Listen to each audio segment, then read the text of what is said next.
March 16th, 1943, North Atlantic. The sea was black iron beneath a moonless sky. No stars, no horizon. Just the endless roll of 10-foot swells and the metallic taste of salt spray freezing against steel. Inside U-boat 229, Captain Lieutenant Heinrich Schumann gripped the periscope handles in the conning tower, his breath forming clouds in the unheated compartment. Below him, 43 men breathed recycled air, thick with diesel fumes, unwashed bodies, and the sour tang of fear they would never admit aloud. The hydrophone operator pressed his headset tighter, listening through the static for the rhythmic thrum of merchant ship propellers. Nothing. Only the groan of the ocean pressing against the hull at 200 feet. Schumann had been hunting convoys for 18 months. He knew the Atlantic like a wolf knows a forest trail. But tonight, for the first time in his career, he felt the forest watching back. 600 miles to the west, in the operations room of the United States Atlantic Fleet Headquarters in Norfolk, Virginia, young ensigns moved colored pins across a map the size of a dining table. Each pin represented a convoy. Each cluster of black markers, German U-boats whose positions had been triangulated through radio intercepts, direction finding, and a new technology the Germans didn't yet understand. Rear Admiral Jonas Ingram studied the board with the calm expression of a man holding 4 aces. On his desk sat a report stamped confidential in red ink. The title read, Projected U-boat losses, March 1943, March 1944. The number at the bottom of the final page would have seemed impossible 12 months earlier. But Admiral Ingram had seen the shipyards. He had watched the assembly lines. He knew what was coming across the Atlantic wasn't just ships. It was mathematics-made steel. It was American industry arriving to collect a debt. The U-boat war had begun on September 3, 1939, when Oberleutnant Fritz Julius Lemp, commanding U-30, put 2 torpedoes into the British passenger liner Athenia, killing 117 civilians and announcing to the world that Germany intended to starve Britain into submission. Gross Admiral Karl Dönitz, commander of the Kriegsmarine submarine fleet, understood a fundamental truth that would shape the next 6 years. Britain was an island. Every bullet, every tank, every loaf of bread arrived by ship. Sever those maritime arteries, and the British Empire would collapse like a body drained of blood. His strategy was elegant and brutal, wolf packs. Not single submarines stalking alone, but coordinated groups of 5, 10, sometimes 20 U-boats, directed by radio from headquarters in occupied France, converging on convoys like predators on a wounded herd. During the first 18 months of war, U-boats sent 3 million tons of Allied shipping to the bottom of the Atlantic. The British called it the happy time, with bitter irony. The German submariners called it die glückliche Zeit, without irony at all. By 1942, the slaughter had reached industrial proportions.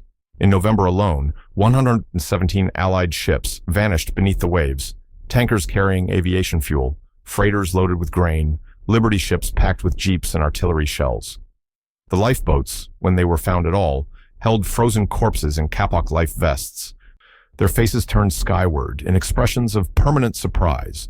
U-boat crews returned to the concrete submarine pens at Lorient and Saint-Nazaire, with pennants flying, each symbol representing a confirmed kill. Captains were decorated with knights' crosses. Champagne flowed. Young men who had never imagined themselves as warriors discovered they were very good at hunting. And the Atlantic, that vast, indifferent highway between the New World and the Old, seemed to belong to Germany alone. But empires built on momentum have a tendency to forget that momentum, once stopped, reverses with terrible speed. The United States entered the war carrying a memory, not the memory of Pearl Harbor, though that burned hot enough.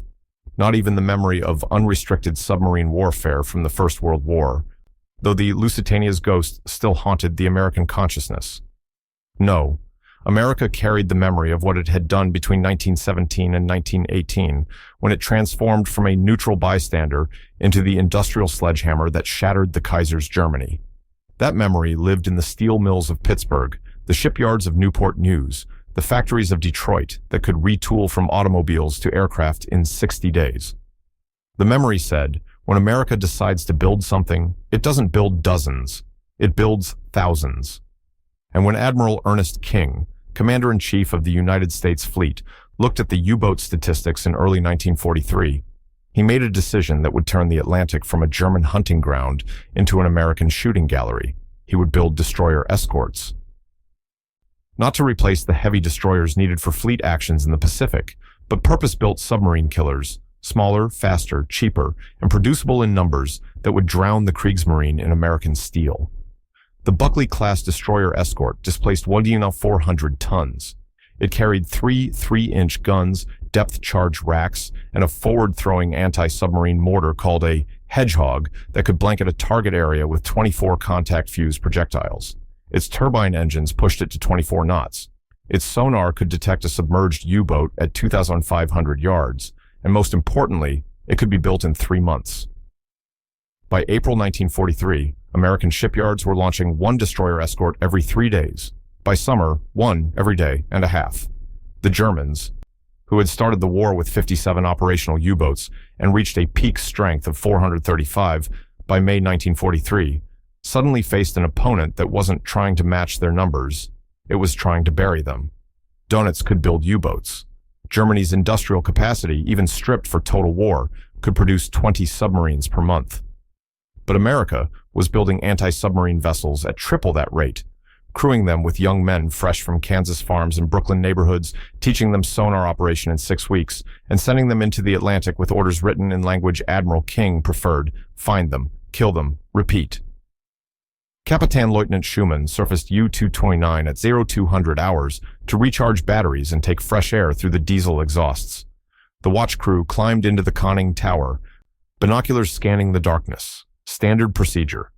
They had done this 500 times. The lookout saw it first. A pinprick of white light on the horizon, growing brighter. Not a star. Stars didn't move. By the time Schumann realized what he was seeing, the SC-type radar aboard the destroyer escort, USS Peterson, had already painted U-229 on its screen at 14,000 yards. The American radar operator, a 19-year-old from Montana who had never seen the ocean before joining the Navy, calmly marked the contact and called the bridge. The Peterson's captain, Lieutenant Commander James Riley, gave 3 orders in sequence. Sound General Quarters, course 270, all ahead flank. The destroyer escort pivoted like a greyhound released from a leash, its bow wave climbing as the turbines screamed toward maximum power. Schumann saw the silhouette, low, angular, closing at impossible speed, and his stomach turned to ice water. "Alarm!" he screamed. "Dive! Dive! Dive!" The race that followed lasted 90 seconds. U-229's diesel engines roared as the electric motors kicked in, vents slamming open to flood the ballast tanks, the bow tilting down as thousands of gallons of seawater poured in. But the Peterson covered the distance faster than Schumann could reach periscope depth. At 400 yards, the American gunners opened fire with the forward 3-inch mount. The first shell screamed over the U-boat's conning tower, geysering the sea beyond. The second struck the pressure hull amidships with a sound like God's own hammer. Schumann, still in the conning tower, felt the boat shudder beneath him. Metal screamed. Somewhere below, a man screamed with it. The third shell hit the base of the conning tower as the U-boat's deck disappeared beneath the surface, and Schumann, who had once believed he was hunting prey too scattered and too slow to fight back, realized with perfect clarity that he had become the prey. He managed to get the hatch sealed. He managed to gasp the order: take her deep, full dive, rig for depth charges. And then the ocean above him exploded. The Hedgehog was a weapon designed by British engineers and perfected by American mass production. 24 mortar rounds launched simultaneously from a fixed frame on the bow, each containing 35 pounds of Torpex explosive. More powerful than TNT, more devastating than anything the Germans had anticipated. The projectiles arced through the air and plunged into the sea in an elliptical pattern 60 yards across. They sank without exploding, descending silently through the darkness until one of them, just one, brushed against U-229's pressure hull at 180 feet. The contact fuse triggered instantaneously. The explosion ruptured the hull plating like tissue paper, and the Atlantic Ocean, held back for so long by riveted steel and German engineering, came rushing in at pressures that turned water into a solid wall. The men in the forward torpedo room died before their brains could process what was happening. The men in the control room had perhaps 2 seconds to understand that they were drowning in the dark, crushed by a force indifferent to courage or ideology or the fact that they had families waiting in Hamburg and Bremen. Kapitän Lieutenant Heinrich Schumann, who had sunk 19 Allied ships, felt the boat twist beneath him, heard the shriek of metal tearing, and then heard nothing at all. U-229 reached the bottom at 4,000 feet 8 minutes later. The Peterson sonar operator listened to the hull imploding and quietly marked the time in his log, 0219 hours. One more black pin removed from Admiral Ingram's map. This was not an isolated incident. This was the new mathematics of the Atlantic War. In May 1943, the Kriegsmarine lost 41 U-boats. 41 in a single month. Dönitz, who had spent 4 years building his wolf packs into the most feared naval weapon in the world, watched his casualty reports with the numb expression of a man witnessing an avalanche. His U-boats were still sinking Allied ships. They would continue sinking ships until the final day of the war, but the exchange rate had reversed. For every Allied merchantman sent to the bottom, Germany was now losing a submarine and its trained crew. Replacing the boats was difficult. Replacing the crew was impossible. A U-boat commander required 2 years of training. The new American destroyer escorts required 6 weeks. The wolf packs, which had terrorized convoys through coordination and surprise, now found themselves hunted by American task groups built around escort carriers, small, mass-produced aircraft carriers whose Grumman Avenger torpedo bombers could spot a submerged U-boat from the oil slick it left behind, guide destroyers to the target, and drop depth charges with surgical precision. The Germans called these groups Jägergruppen, hunter groups. The translation was correct, but the Germans had misunderstood who was hunting whom. The sound became a symbol. Not the explosion, not the crumpling hull, but the sound that came before, the high-frequency ping of American sonar, echoing through the water like the ticking of a clock, counting down to oblivion. German submariners, who had once slipped through convoy screens like ghosts, now heard that sound in their nightmares. Ping, ping, ping. Each pulse a promise, each echo a death sentence. Veterans developed superstitions. Some refused to eat before patrol, believing empty stomachs made them lighter, harder to detect. Others carried good luck charms, photographs, coins, letters from wives who were already widows and didn't know it yet. But no charm could change the fundamental equation. American shipyards were building submarine hunters faster than Germany could train submariners. In the 12 months between June 1943 and June 1944, the United States Navy commissioned 183 destroyer escorts. Germany lost 242 U-boats. The mathematics were simple, brutal, and absolutely unstoppable. The crews who survived long enough to return to port noticed changes. The champagne was gone. The Knight's Crosses were awarded to men who managed to return alive, not to those who sank the most tonnage. The concrete submarine pens, once filled with laughter and boasts, now held silent men who flinched at sudden noises. They had seen too much. A U-boat crew spent 90% of their patrol underwater, breathing the same stale air, sleeping in shifts because there weren't enough bunks, listening to the depth charges, walk closer with each pass. When a submarine died, it didn't sink. It imploded, crushed by water pressure until the hull folded inward, like a beer can beneath a boot. The survivors, if there were any, didn't drown. They were pulped by pressure differentials that turned human bodies into unrecognizable masses. The men who knew this, who had heard the death screams through their hydrophones, returned to port hollow-eyed and thin, and the young replacements who saw them understood that they were looking at their own futures. By October 1943, Dönitz faced a decision no military commander wants to make. He could continue throwing submarines into the Atlantic, maintaining the pretense that Germany still controlled the convoy routes, or he could withdraw the wolf packs and admit that the Battle of the Atlantic was lost. He chose the first option, not because he believed victory was possible, but because the U-boats tied down Allied resources, destroyers, escort carriers, patrol aircraft, that might otherwise be used for the invasion everyone knew was coming. His submarines became a rearguard action, a delaying force, and the men who crewed them understood, without being told, that they were being sacrificed. Morale, which had once been the U-boat force's greatest weapon, collapsed. Crews began sabotaging their own boats during refit, small acts of defiance that delayed deployment without risking court-martial. In November 1943, U-966 left port with a deliberately damaged diesel engine. It limped 500 miles into the Atlantic before the captain radioed an equipment failure and turned back. 3 other U-boats did the same that month. The wolves were no longer hunting, they were running. The American response was systematic, methodical, and overwhelming. Task Group 21.5, built around the escort carrier USS Guadalcanal, developed a doctrine they called hunter-killer tactics. When sonar detected a U-boat, the destroyers didn't simply drop depth charges and hope. They boxed the target, 1 destroyer ahead, 1 astern, 1 on each flank, and methodically compressed the box until the submarine had nowhere to maneuver. Then they filled the box with explosives. On June 4, 1944, this task group cornered U-505 west of Cape Verde. The German crew, battered by 8 hours of depth charging, surfaced to scuttle.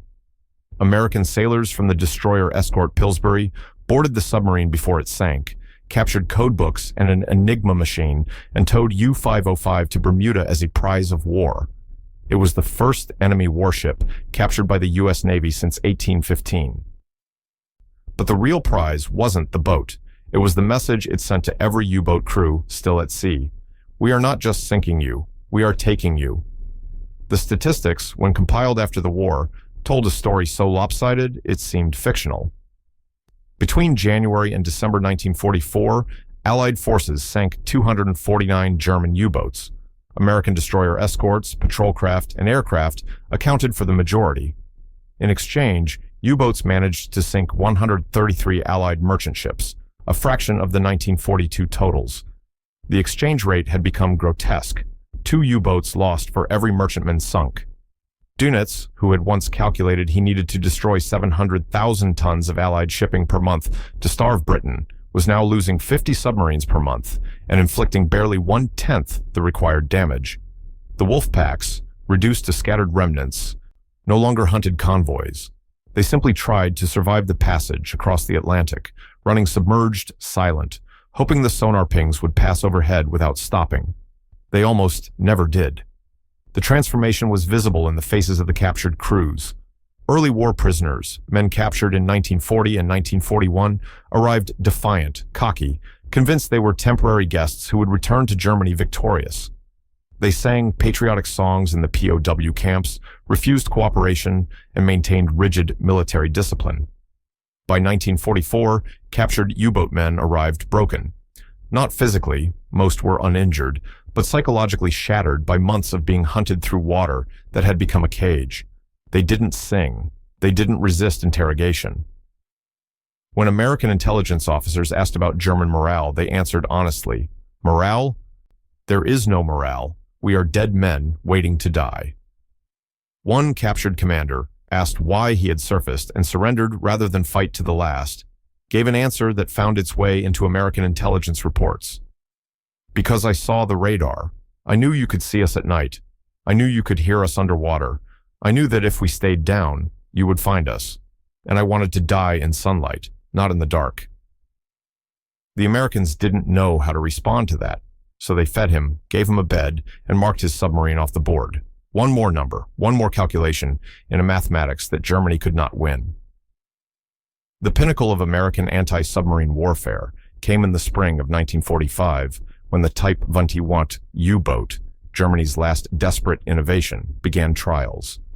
It was faster underwater than on the surface, could dive to 850 feet, and carried improved batteries for extended submerged operations. German propaganda touted it as the weapon that would turn the tide, the super submarine that would restore the Wolfpack to dominance. But by the time the first Type 21 was ready for combat patrol in April 1945, American shipyards had built 563 destroyer escorts, formed them into task groups backed by escort carriers, and created an anti-submarine network so dense that a U-boat had virtually no chance of crossing the Atlantic undetected. The Type 21 never fired a shot in anger. It surrendered in port on May 8, 1945, its crew more relieved than defeated. The Battle of the Atlantic had ended not with a final climactic engagement, but with a slow, grinding realization that Germany's submarines were being manufactured into extinction. The industry that built them could not match the industry hunting them. When historians calculated final losses after the war, the numbers confirmed what U-boat veterans already knew. Of the 1,162 U-boats commissioned by the Kriegsmarine during World War II, 785 were destroyed, a loss rate of 67.5%. Of the roughly 40,000 men who served in U-boats, 28,000 died at sea, and another 5,000 were captured. It was the highest casualty rate of any military service in the war, worse than the Waffen-SS, worse than Japanese kamikaze pilots. The Americans, by contrast, lost fewer than 2,000 men from destroyer escorts and anti-submarine patrol aircraft in the Atlantic theater. The exchange rate was 14 German submariners killed for every American anti-submarine warfare sailor lost. This was not a battle. It was an industrial execution. Survivors carried the memory in fragments, the ping of sonar, the smell of diesel fuel mixed with fear sweat. The moment when the depth charges stopped falling and the silence became worse than the explosions because silence meant the Americans were listening, triangulating, preparing the next attack. One veteran, interviewed 50 years after the war, described it this way: "We thought we were hunters. We thought the Atlantic belonged to us. But then the Americans came and they brought factories. They brought ships that appeared like rain. And we realized, too late, that we were not fighting a navy. We were fighting mathematics. And mathematics doesn't care how brave you are." The symbolic weight of the U-boat war extended beyond tactics and tonnage. It represented a clash of philosophies. The Germans built their submarines as precision weapons. Each U-boat handcrafted, each crew trained for months, each captain expected to demonstrate individual initiative and tactical brilliance. It was warfare as art, as individual achievement. The Americans responded with warfare as industry, as overwhelming abundance. They didn't build better submarines, they built more submarine hunters. They didn't train superior sonar operators. They trained sufficient sonar operators and gave them superior equipment. The American doctrine was simple. Quantity has a quality all its own, and when quantity is backed by technological superiority and limitless industrial capacity, it becomes unstoppable. The U-boat men, raised in a culture that valued the individual warrior, could not comprehend an enemy that simply drowned them in numbers. But comprehension wasn't required, only mathematics. In the operations room in Norfolk, the last black pins came off Admiral Ingram's map on May 7, 1945. The watch officer marked the final U-boat position, U-2365, scuttled by its crew rather than surrender, and noted the time, 14:30 hours. The Atlantic was clear. For the first time in 5 years and 8 months, convoys could sail without submarine escort. The board was bare, the mathematics complete. Ingram stood looking at the empty map for a long moment, then turned to his staff and said something that would appear in his official report. "Gentlemen, we did not win this battle through superior tactics or strategic genius. We won because we built ships faster than they could sink them, trained men faster than they could kill them, and turned the Atlantic Ocean into an American highway." That is not warfare. That is manufacturing applied to war, and it works. The room was silent. Outside, the shipyards of Newport News continued building destroyer escorts no longer needed because the contracts had been signed and canceling them would disrupt production. The ships would be mothballed, stored, and eventually scrapped. But they had served their purpose. They had taught the Kriegsmarine that America at war was not an army. It was an industrial revolution weaponized. The ocean remembers nothing. The wrecks of U-boats lie scattered across the Atlantic floor, crushed at depths where sunlight never reaches, home now to fish that swim through torpedo tubes and skeletal remains still strapped into watch positions. The ping of sonar no longer echoes through those depths, but the lesson remains. Archived in naval colleges and studied by strategists who understand that war is decided not by courage or cleverness, but by the capacity to produce. Germany had courage. Germany had tactical brilliance. Germany had submarines that were, boat for boat, superior to anything the Allies possessed. But Germany did not have Detroit, did not have Pittsburgh, did not have the shipyards of the American East Coast, where destroyer escorts rolled off the slips like automobiles off an assembly line. And in the end, that was the only statistic that mattered. The U-boat war became a parable about industrial warfare. It demonstrated that in modern conflict, production capacity is strategic power, that logistics defeats tactics, that the nation which can replace losses faster than the enemy can inflict them will inevitably prevail. The German submariners fought with skill and desperate courage. They died in metal coffins beneath an indifferent sea, and their sacrifice proved nothing except that bravery, unaccompanied by industrial might, is just another form of mathematics, arithmetic that subtracts lives from the ledger without changing the final sum. The Americans understood this from the beginning. They built accordingly.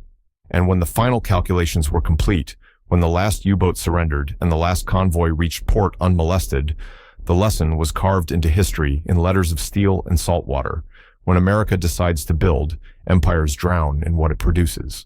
The sun rises over the Atlantic now the way it always has, indifferent to flags and nations, to torpedoes and depth charges, to the bones of 28,000 young German men who believed they were invincible until American destroyer escorts taught them otherwise.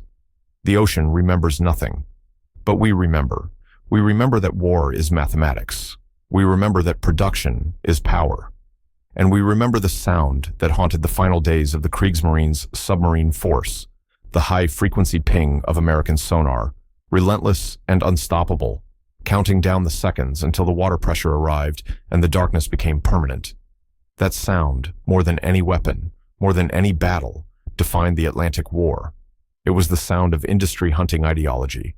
And industry, patient and methodical, and backed by a continent's worth of factories, always wins in the end.